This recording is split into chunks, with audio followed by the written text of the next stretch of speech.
Hello my dear friends, फिर से हम बात कर रहे हैं इलेक्ट्रोस्टैटिक के कुछ इम्पोर्टेंट क्वेश्चंस की। और हम देखने वाले हैं क्वेश्चन नंबर 1.12। और ये बहुत इंपॉर्टेंट क्वेश्चन है। ये क्वेश्चंस बोर्ड एग्जाम में भी पूछा गया है, इसलिए इस क्वेश्चन को हमें ध्यान से समझना पड़ेगा। एक बार हम क्वेश्चन को रीड करते हैं। ये क्वेश्चन इलेक्ट्रिक फ्लक्स से रिलेटेड है।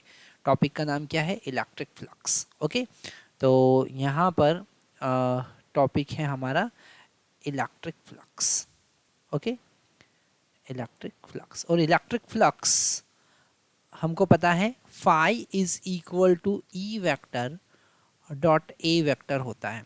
It is the dot product of electric field vector and area vector. उसी से रिलेटेड हमारे पास में क्वेश्चन है। क्वेश्चन में गिवन है electric field is uniform and positive x direction from for positive x and uniform for the same magnitude but in negative x direction for negative x axis। Okay, हमारे पास में ये है x axis। Okay, हमको पता है इधर इस direction में पॉजिटिव x axis होगा और इस डायरेक्शन में नेगेटिव x axis होगा। और यहाँ पर है हमारा ओरिजिन 0। ओके, उसका ऐसा कहना है कि for positive x axis for x greater than 0 it is equal to 200 i cap. This electric field vector is equal to 200 i cap newton per coulomb. And for negative x-axis it is in negative direction, so this electric field is equal to minus 200 I cap Newton per coulomb. Okay, a right circular cylinder of length 20 centimeter and radius 5 centimeter and center at the origin. Okay, centre कहाँ पर है? Origin पर है। यहाँ पर हमने एक cylinder consider किया है। ओके, जिसका सेंटर है ओरिजिन पर। इसका रेडियस यहाँ पर गिवन है। रेडियस है यहाँ पर रेडियस गिवन है 5 सेंटीमीटर, है ना। और इसका लेंथ जो है वो गिवन है 20 centimetre.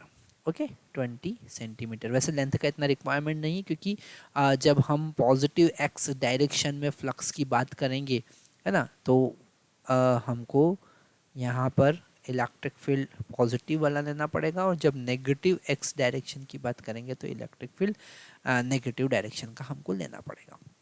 center at origin at its axis along the axis, so that one phase at x equal to positive 10 plus 10 और another phase is at x equal to minus 10, है ना। ये गिवन है। what is the net outward flux through the flat phases? हर एक phase से कितना flux पास होगा? सबसे पहले ए पार्ट हम देखते हैं। ठीक है, नेट आउटफ्लो फ्लक्स। तो यहाँ पर 3 फेसेस है हमारे पास में।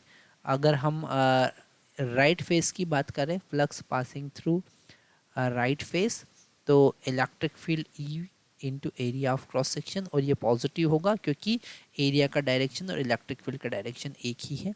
तो यहाँ पर E into pi r square हम लिख सकते हैं। ओके, ई का वैल्यू यहाँ पर 200 है। ओके, यहाँ पर ई का वैल्यू कितना है? 200 आई कैप, तो डायरेक्शन बता रहा है। इंटू पाई, आर का वैल्यू यहाँ पर 5 सेंटीमीटर है। सो 5 इंटू 10⁻⁻² होल स्क्वायर। इसको आगे सॉल्व करेंगे तो 200 और 5 स्क्वायर मतलब 25। ओके, पाई इंटू 10⁻⁻4 हो जाएगा। तो 10⁻⁻, 2 जीरो और यहाँ पे 10⁻⁻4, और ये हो जाएगा 25 into 2 that is equal to 50। 50 pi into 10⁻⁻2 newton per coulomb metre square हमारे पास राइट फेस से फ्लक्स पास होगा। ओके, और ज़्यादा दिमाग लगाने की ज़रूरत नहीं है। Same amount of flux but opposite direction से पास होगा।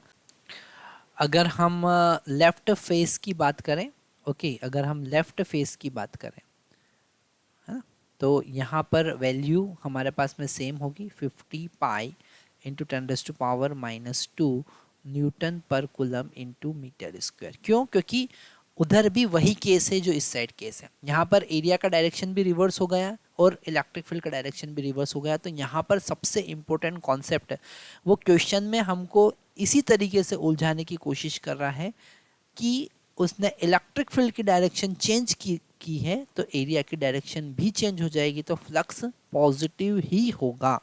ओके, ये कंफ्यूजन यहाँ पर हो सकता है आपको कि यहाँ पर इलेक्ट्रिक फील्ड अगर रिवर्स डायरेक्शन में है तो फ्लक्स पॉजिटिव कैसे आया। फ्लक्स पॉजिटिव ऐसे आया है कि वहाँ पर एरिया भी नेगेटिव हो गया है। ओके ओके, तो अगर हम बी पार्ट सॉल्व करें, है ना, बी पार्ट में क्या बोल रहा है कि what is the flux through the side of cylinder.